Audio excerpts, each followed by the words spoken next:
Black hole अंतरिक्ष उत्साही और आम जनता दोनों के लिए सबसे लोकप्रिय और आकर्षक विषयों में से एक है, लेकिन वे समझने में सबसे जटिल और कठिन विषयों में से एक भी हैं समस्त भौतिकी में। उनके बारे में अनगिनत विज्ञान कथा फिल्में बनाई गई हैं।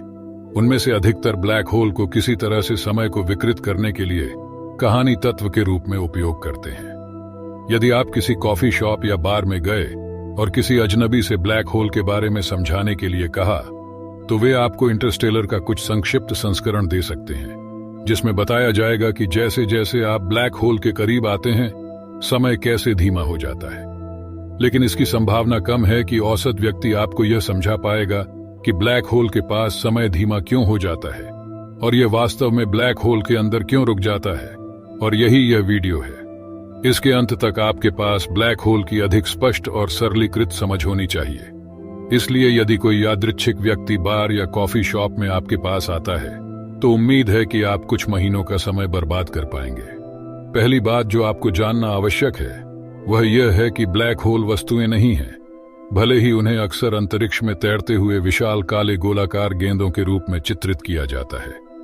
ब्लैक होल ऐसी चीजें नहीं हैं जिन्हें आप आवश्यक रूप से छू सकें, बल्कि वे अंतरिक्ष समय की अत्यधिक विकृति का परिणाम है, और इस विकृति के कारण भौतिकी में कुछ बहुत ही अजीब चीजें घटित होने लगती हैं। ब्लैक होल स्वयं इतने अजीब होते हैं कि यदि उनके अस्तित्व की व्याख्या करने के लिए ठोस गणित नहीं होता और अंतरिक्ष समय पर प्रभाव, साथ ही उस गणित का समर्थन करने के लिए निरंतर और नए अवलोकन सामने आ रहे हैं, हम ब्लैक होल को केवल विज्ञान कथा कथानक उपकरण से अधिक कुछ नहीं मानेंगे। लेकिन वे वास्तव में बहुत वास्तविक, बहुत खतरनाक हैं, और वे बहुत बहुत बड़े हो सकते हैं। वैसे ब्लैक होल सभी आकारों में आते हैं। उनमें से कुछ परमाणु जितने छोटे होते हैं, लेकिन वे ब्लैक होल अपने आकार को बनाए रखने के लिए बहुत छोटे होते हैं। अपने आकार को बनाए रखने वाले सबसे छोटे झांत ब्लैक होल का द्रव्यमान हमारे सूर्य से लगभग 3 गुना अधिक है। इस माप को सौर द्रव्यमान भी कहा जाता है, लेकिन उनमें से सबसे बड़ा अरबों सौर द्रव्यमान तक पहुंच सकता है, जो हमारे पूरे सौर मंडल को आसानी से फिट कर सकता है। इसके अंदर उदाहरण के लिए अत्यंत विशाल ब्लैक होल टन 618 झांत ब्रह्मांड में सबसे बड़ा पुष्टिकृत ब्लैक होल है, और इसका द्रव्यमान 60 बिलियन सौर द्रव्यमान है। और संदर्भ के लिए वह छोटा सा बिंदु हमारे पूरे सौर मंडल के आकार का है। इंटरनेट आश्चर्यजनक रूप से इस सैद्धांतिक ब्लैक होल कीवर्ड से ग्रस्त है, जिसे यहां सिद्धांतबद्ध किया जा रहा है। यहां ब्लैक होल कीवर्ड का सिद्धांत दिया जा रहा है। वर्तमान में यह अनुमान लगाया गया है कि फीनिक्स 8 टन 618 से भी बड़ा है। फीनिक्स एक ब्लैक होल 100 अरब सौर द्रव्यमान जितना विशाल हो सकता है, लेकिन उस संख्या की अभी तक पुष्टि नहीं हुई है। आधिकारिक तौर पर फीनिक्स को शीर्ष पर रखने के लिए अधिक शोध किए जाने की आवश्यकता है उस ब्लैक होल सूची का। लेकिन जबकि ब्लैक होल आकार में भिन्न हो सकते हैं, वे कैसे बनते हैं, ये वास्तव में बहुत ज्यादा मायने नहीं रखता है। वे मूल रूप से 2 तरीकों में से एक में बनते हैं। या तो बहुत अधिक सामग्री किसी तारे के ढहने के दौरान उसके मूल में खींच ली जाती है, या एक न्यूट्रॉन तारा पर्याप्त रूप से प्राप्त हो जाता है। सामग्री का द्रव्यमान लगभग 2 से 3 सौर द्रव्यमान से अधिक होना। हालांकि उन 2 उदाहरणों में कुछ भिन्नता है। ब्लैक होल का निर्माण हमेशा इन 2 श्रेणियों में से एक में आता है। ठीक है, तो अब जब हमने ब्लैक होल के बारे में कुछ बुनियादी तथ्यों और समझ के बारे में बात कर ली है, तो आइए वास्तव में अजीब चीजों पर आते हैं। ब्लैक होल में समय पूरी तरह से रुका हुआ क्यों प्रतीत होता है? यह कल्पना करने का सबसे आसान तरीका है कि ब्लैक होल अंतरिक्ष को कैसे प्रभावित कर सकते हैं। एक बहुत बड़े और वास्तव में गहरे सर्कल के बारे में सोचें। एक सर्कल इतना गहरा कि आप इसका तल नहीं देख सकते हैं, और आप पूरी तरह से आश्वस्त नहीं हैं कि इसका कोई तल भी है या नहीं। बिल्कुल, यह प्रभावी रूप से वही है जो ब्लैक होल अंतरिक्ष के ताने बाने के साथ कर रहे हैं।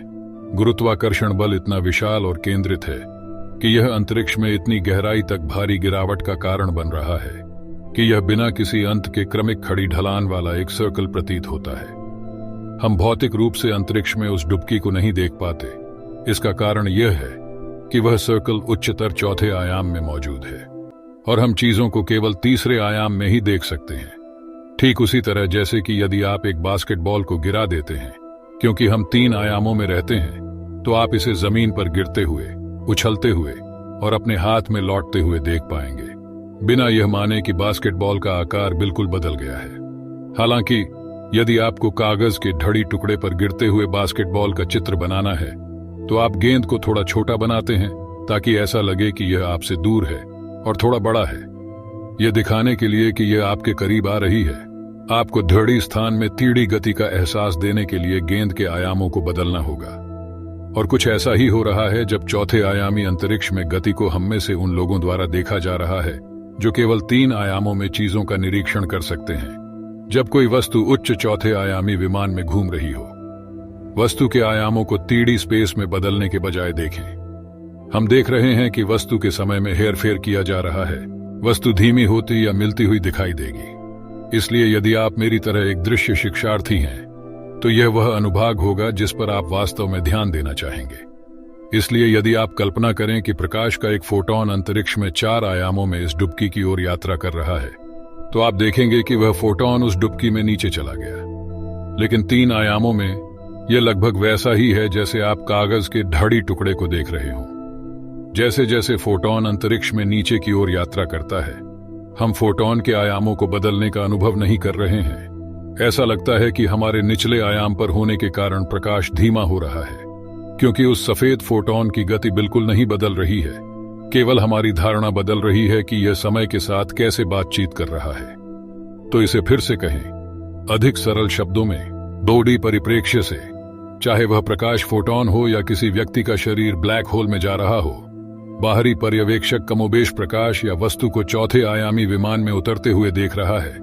ब्लैक होल में गिरने वाली प्रकाश या वस्तु की गति बिल्कुल नहीं बदली है, लेकिन इस घटना को 3 आयामों में देखने वाले बाहरी पर्यवेक्षक को ऐसा प्रतीत होता है जैसे ब्लैक होल के अंदर की चीज धीमी हो रही है। इस प्रकार ब्लैक होल अंतरिक्ष और समय दोनों में हेरफेर कर सकते हैं। यदि आप ब्लैक होल के करीब पहुंचने में सक्षम थे तो आप स्पेस टाइम में बने सर्कल में डुबकी लगाना शुरू कर देंगे, लेकिन समय आपको बिल्कुल भी अलग नहीं लगेगा। यह केवल उन लोगों को अलग लगेगा जो ब्लैक होल के पास नहीं है। इसका मतलब यह है कि ब्लैक होल का समय पर प्रभाव सापेक्ष होता है। ब्लैक होल के पास आपके लिए जो हो रहा है वह पृथ्वी पर किसी के लिए नहीं हो रहा है। उन्हें ऐसा लगता है कि आप धीमी गति से चल रहे हैं, लेकिन आपको ऐसा लगता है कि वे तेज गति से आगे बढ़ रहे हैं। तो ब्लैक होल के पास समय धीमा हो जाता है। क्या यह अंततः ब्लैक होल के भीतर किसी बिंदु पर रुक जाता है, या क्या यह इतनी धीमी गति से चलता है कि ऐसा प्रतीत होता है जैसे यह रुक गया है? खैर, एक बार जब आप ब्लैक होल के घटना क्षितिज पर पहुंच जाते हैं तो यह वह बिंदु होता है जहां गुरुत्वाकर्षण इतना अधिक होता है कि अंतरिक्ष प्रकाश की गति से घूम रहा है। यहीं पर समय के बारे में हमारी धारणा रुक जाती है, क्योंकि उस प्रकाश की गति निरंतर होती है। यदि अंतरिक्ष प्रकाश के समान गति से घूम रहा है तो बाहरी पर्यवेक्षक को यह प्रतीत होगा कि प्रकाश घटना क्षितिज के पार एक ठहराव पर है। कोई वापसी का बिंदु नहीं है, और ब्लैक होल जरूरी नहीं कि समय रुकता है, बल्कि जहां समय रुकता है।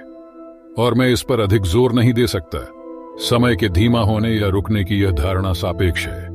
यदि आप किसी तरह ब्लैक होल के घटना क्षितिज के पार जाने में जीवित रहने में सक्षम होते तो आपको समय बीतने का कोई अलग अनुभव नहीं होगा। लेकिन एक बाहरी पर्यवेक्षक के लिए, अगर वे किसी तरह आपको ब्लैक होल के अंदर देखने में सक्षम थे तो आप ऐसे दिखेंगे जैसे आप हमेशा के लिए समय में जमे हुए थे। और यह सब इसलिए क्योंकि स्पेस टाइम प्रकाश की गति से चल रहा है। और ध्यान रखें कि यह सब एक बहुत ही जटिल विषय का अत्यधिक सरलीकृत संस्करण है, जिसमें कुछ बहुत ही जटिल गणित भी शामिल है। निस्संदेह शैतान विवरण में है। इस मामले में शैतान ब्लैक होल है, लेकिन उम्मीद है कि इससे आपको ब्लैक होल क्या है और ब्रह्मांड और अंतरिक्ष समय पर इसके विनाशकारी प्रभावों की थोड़ी बेहतर समझ मिली होगी। तो अगली बार जब कोई इंटरस्टेलर या सामान्य रूप से ब्लैक होल के बारे में बात कर रहा हो तो आपके पास